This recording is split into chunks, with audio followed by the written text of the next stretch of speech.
crosshairs are also very thin. I mean, the thick duplex reticle is fine when you're up close because you don't need the fine hairs. But when you try to go to something that's further away and you need those crosshairs.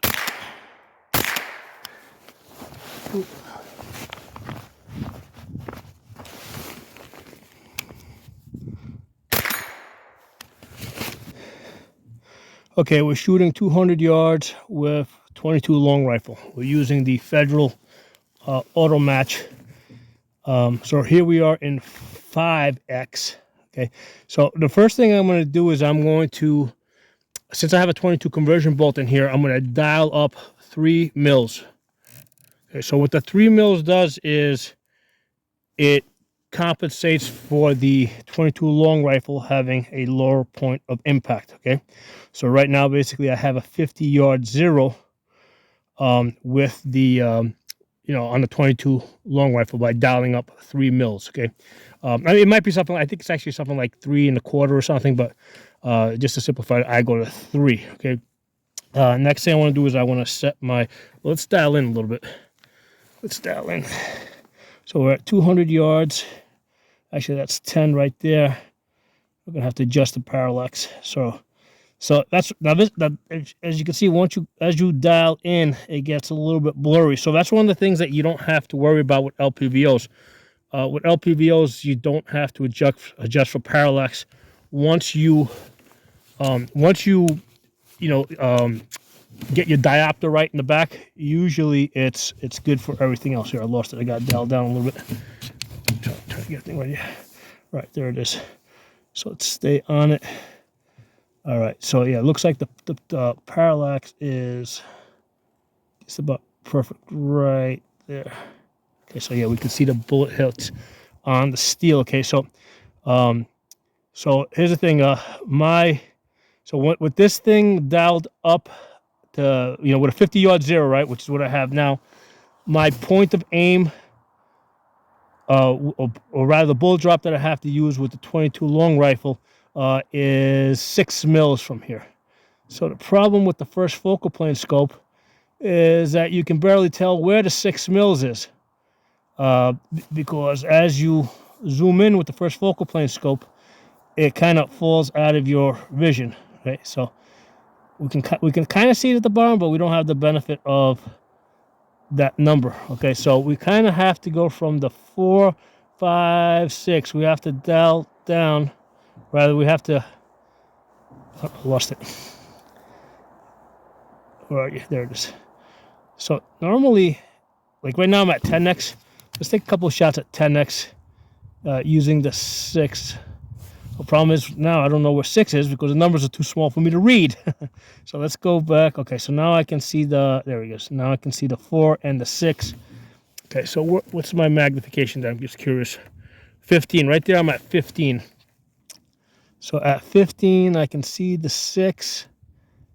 Okay, and that should be my 4.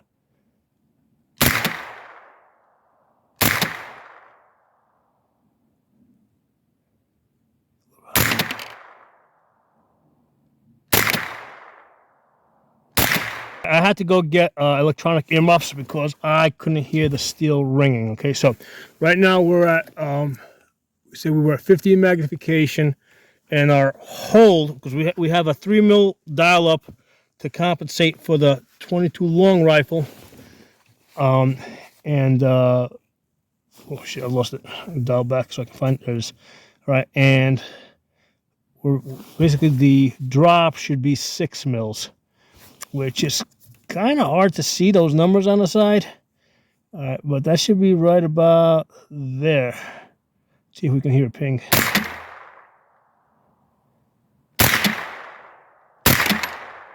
I saw an impact.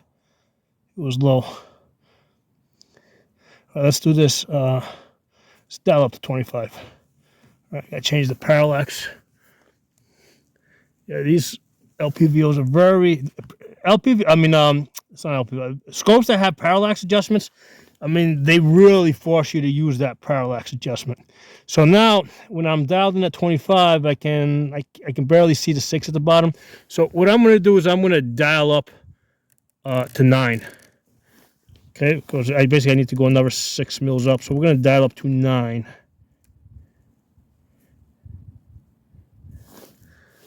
Okay, because it's proving to be the easier and faster thing to do here. Oh, I gotta dial back so I can find my. Yeah, see, there's two targets. There's one there, and I keep getting confused between the two. That's why you gotta dial back. So that's the thing with when you got like 25 power magnification, you're constantly like going back and forth. So let's hold right there in the center. I think it might be a little bit low. Let's go a little bit higher. There you go. That's a hit. So you know what? Let's go up to 10. I mean, the last time I checked this, it was a lot warmer. So now with the colder weather on these 22s, looks like they're going a little bit slower. So I'm getting a little bit more of a drop. Yeah, dial back. Yeah, it's my target. All right, so right now I'm up 10 mils. Hit. Let's go more towards the top. Go bottom. Hit. Okay, so I think the 10 might have been too much. Let's go dial it back. We'll go 9.5. Lost it. Dial back. There it is. Dial up.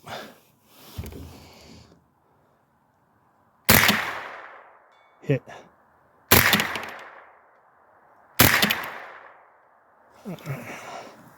See what the wind's doing. Let's dial back and see if we can see the ribbons.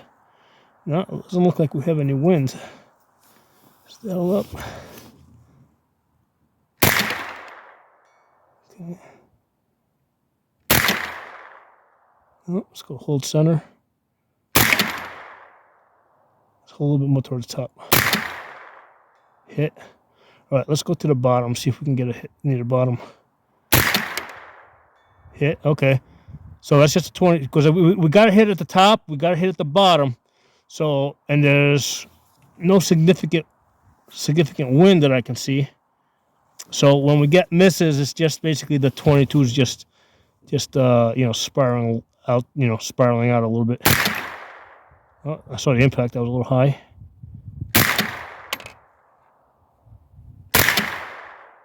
Hit.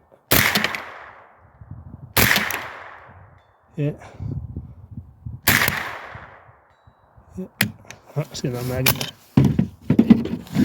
So here's the thing: we're shooting 200 yards right now with 22 long rifle, and the great thing about I lost my position. I gotta go back. The great thing about having a 22 conversion bolt is it allows you to really like test out your scope on a 200-yard range, and you can do the stuff that like you would normally be doing at, like if this was 5.56, in order for me to be dialed up to 10 mils, I'd have to be shooting like 800 yards.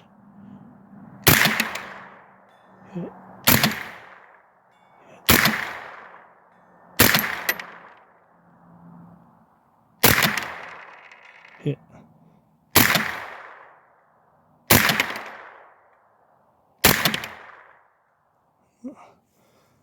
Let's dial back just a little bit. See if we do that. See, when you dial back, it's like right now I can't see the lines. It's like I'm trying to guess where they are. Right. So right now I'm at 15 magnification. See, in the snow I can see the lines. Right. You can see the lines, but when I go up to the dark target, it's like I don't know where the center is. I'm just kind of guessing now on the dark target. See, I don't know where those crosshairs meet. See, I got to dial up.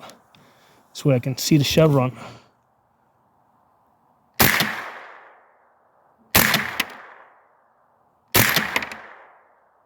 One. Okay. Way out, it's like, okay. Now I'm at 5x. It's like, like if I'm in the snow, yeah, you can kind of see where those thin lines meet, but when you're on the dark target, where the hell do they meet? I think it's there. Oh, hold on. Back here.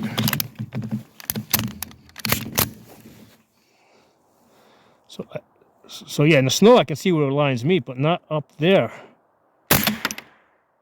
Oh, 5X. I got hit.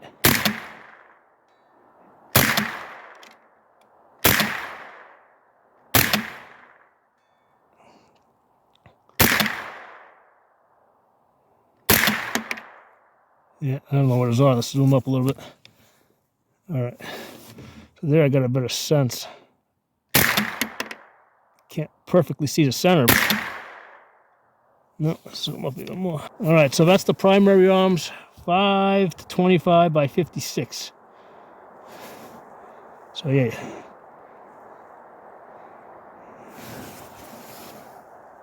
A little fun now. We're in 5X, and we're going to do some target-to-target transitions. I have to come down off the targets between my shots in order to find the targets. The reason is because of the 5X, because otherwise I'm fishing around for it.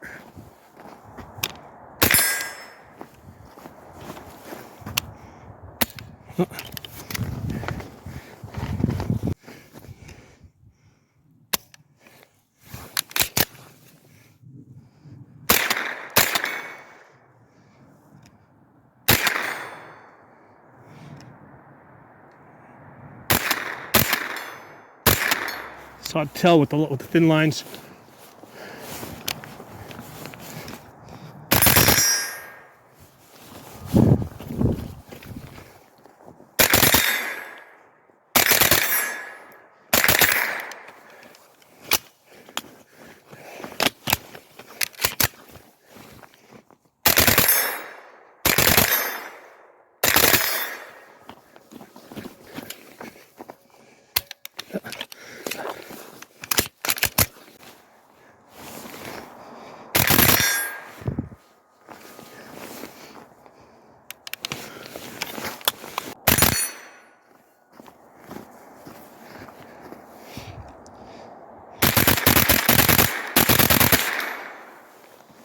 Okay, in case you guys haven't figured it out by now, I've got a binary trigger on this rifle.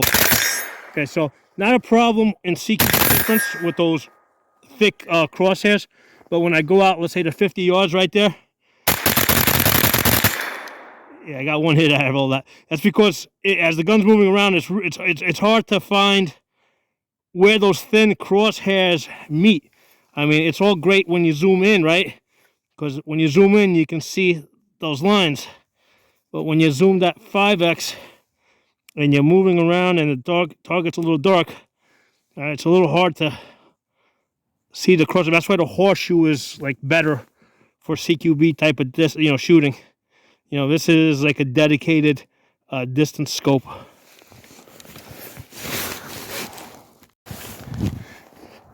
Hey, I just remembered that this thing has illumination, and I figured let's try it out. See, yeah, with the illumination, you can see a lot better in the dark areas. Let's go into a single shot. Go into single shot mode at 100 yards. Oh, low. Yeah, actually, yep, I gotta dial up to 3. Hold on, let me dial up to 3. 3 mils up.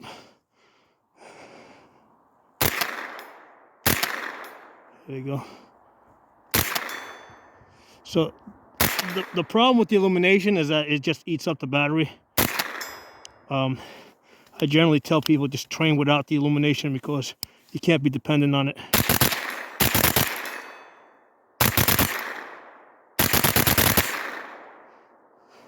But yeah, that's what it looks like with the illumination on versus off. Yeah, it really helps in the dark areas when you're in 5X, especially if you're moving around. But yeah, again, the problem is that until they come up with like solar powered or a fiber optic or something that is not dependent on the battery, it's really not practical having the illumination because it's just going to eat through the battery, and you might as well just get used to not having it and just working with the etched reticle. So that's my mindset with this.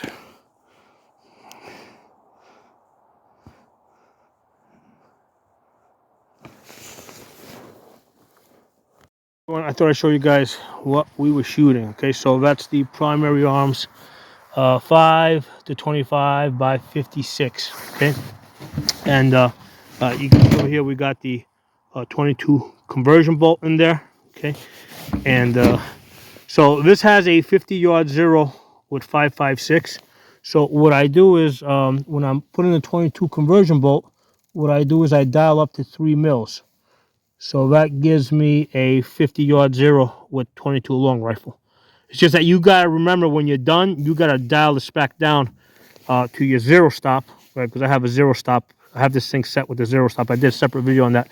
Because if you don't, and you put in like you shoot 556, and this thing is like 3 mils up, all right, you're gonna send those bullets really high. You know, like maybe even over your backstop. So you always gotta remember to dial back down to your zero as your starting point. Okay. So one of the things I'm finding is that, because basically prior to this, I've done a lot of work with the LPVOs that don't have parallax. So once you set the diopter in the back, you're pretty much done. With this, it's a constant. That's your parallax adjustment here. It's a constant back and forth. So especially if you're going to be like doing a lot of moving and shooting, you kind of have to pick a parallax setting that's going to kind of like be in the middle. So usually like 50-yard parallax is probably a good place to be. And then if you go further than that, you basically you dial it up and then remember to dial it back down. So if you're not used to working with these type of scopes that have the large bells in the front, because I think that's what necessitates having the parallax. Once you go to a large objective lens in the front, you have to have the parallax. I did a separate video on this.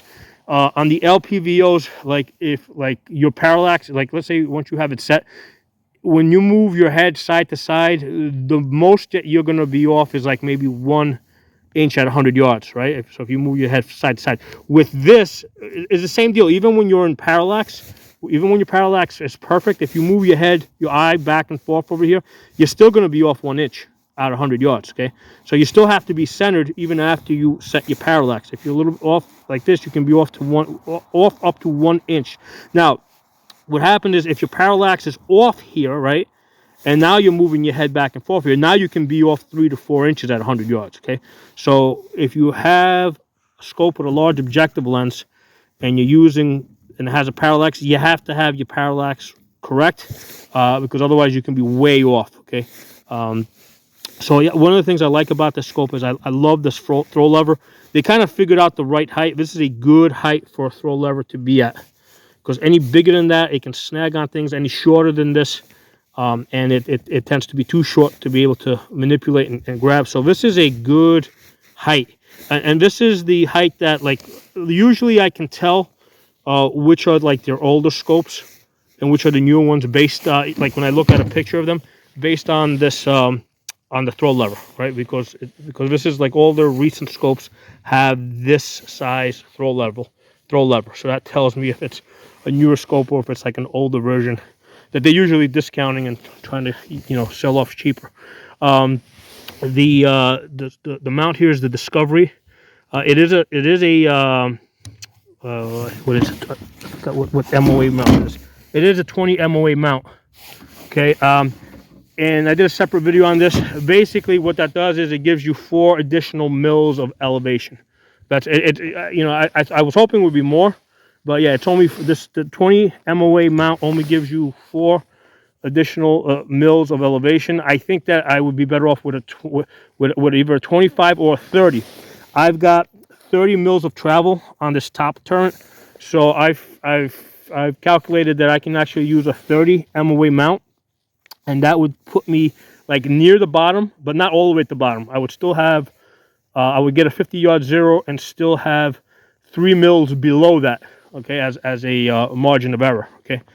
So that's what I really need. But and they do have them, but I didn't want to spend like $250. This one that I have here from Discovery Opt, I think this was like $35 mount. It works just fine, okay. So yeah, that works just fine. So the upper here is from Palmetto. It's I've hit 1 inch groups with this at 100 yards. I don't think I've shot this one with match ammo. If I shot it with match ammo, I'm pretty sure we get that down to about 1/2 inch. The lower is an aerial precision. It's kind of weird that I have a Lone Star lower because I don't live in Texas, but it's a weird, it's a strange story how I came about this. It was back in 2020 when everything was like, you know, everybody was like rushing to put together guns and stuff like that. And, you know, basically that's how I ended up with this Lone Star. It's pretty cool. I like it. I like the fact that if you put in like a Lancer clear magazine with some brass, you can actually see the ammo through that little hole. I think that it would be like ideal to have like almost like a whole, like they should have like cut out the whole state here so that you could really see in there. So if you put like a clear mag in there, you can see all your rounds that as they're feeding. I think that would be ideal for a for, you know, because you can afford to lose some metal over here. And you know, you wouldn't lose too much strength. But anyway, so this is an aerial precision lower. I forget what grip that is. It came with it. You know, this grip came with it. I think it might be a Daniel Defense.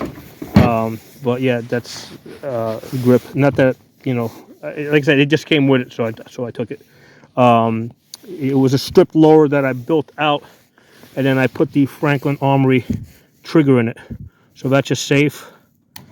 That's your single shot, and that's your happy mode right there.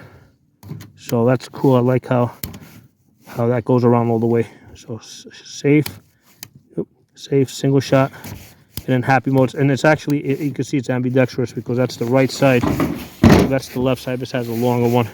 The one thing I don't like is they should have made it, because see how this has a screw over here? Like these do come loose. So ideally you want your ambi levers to be like solid, like you want a 2-piece design, not 3-piece design. You want this side to be solid without a screw, because if both of these screws happen to shake loose, you're not going to have a lever on each side. But anyway, this is supplied by Franklin Armory. You have to use their safety lever. If you don't use their safety lever, the trigger's not going to work. But anyway, that's the scope. I want to show you guys the scope. We're going to do a full-blown review on this at some point. You know, basically, I've been working on this. I've done lots of videos already on this. You know, I know a lot of people out there, they do like a 30 or 40-minute review. I mean, you know, I just do all my reviews like kind of piecemeal, you know. I focus on one thing at a time. After a couple of months of working with the scope, then at some point I'll do like a summary review. All right, so those are because that's a CMMG conversion bolt in there. And these are the CMMG mags.